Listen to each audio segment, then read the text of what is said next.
Welcome back to Chronicles on the Focus, the podcast that explores all things fascinating, from history's hidden corners to the vibrant world of art and culture. I'm your host, Bob, joined by the ever-insightful Alice. Today we're diving into the ancient and intriguing world of Jainism. And boy, are we in for a treat. Jainism, often seen as a peaceful, nonviolent religion, has a rich history and a philosophy that's both fascinating and challenging. It's a bit like a spiritual puzzle box, Bob, filled with concepts that make you think about the universe, your soul, and your place in it. Indeed, Alice. We're not talking about a religion that's just a bunch of rules and regulations. We're talking about a deep philosophy with some seriously mind-bending ideas. But before we get into those, let's talk about the basics. Jainism is a religion that originated in India, right? Absolutely, Bob. It's one of the oldest religions still practiced today, dating back to, well, a long time ago. It's believed to be over 2,500 years old. And speaking of old, it's all about non-violence, which is a pretty big deal for a religion that's been around that long. So, this non-violence thing, is that the only thing Jainism is about? Because,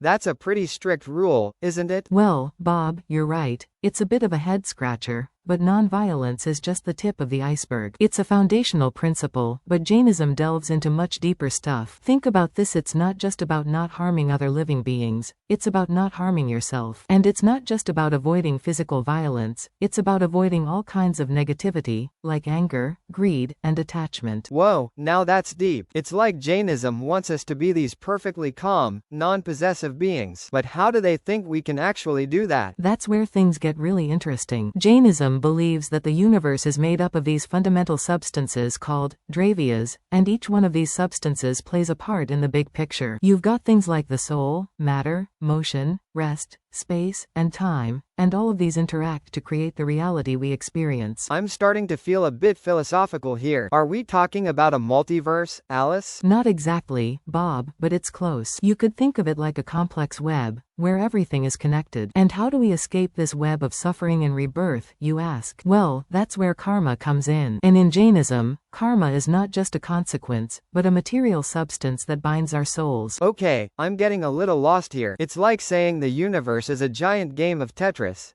and our karma is all these falling blocks. But how does a person even escape all that? It's enough to make your head spin. That's where the truly remarkable aspect of Jainism shines through. They believe in achieving liberation, reaching a state of moksha, where you're free from the cycle of birth and rebirth. This doesn't happen overnight, Bob. It's a journey, a practice of self-reflection and striving towards a higher purpose. So, this Jain philosophy, it's like a path, and the goal is to be free, to escape the Tetris blocks and find true peace. Sounds intense, but I can see how it's attracted people for centuries. Absolutely, Bob. And we've just scratched the surface. There's so much more to explore in Jainism, from the different sects and their unique interpretations to the rituals and practices that guide their lives. Well, Alice, this has been a fascinating journey into the world of Jainism. We've barely scratched the surface, but I think we've learned a lot about this unique and powerful religion, and I'm sure our listeners are eager to learn more. Absolutely, Bob. We'll be back next week with more fascinating stories and insights.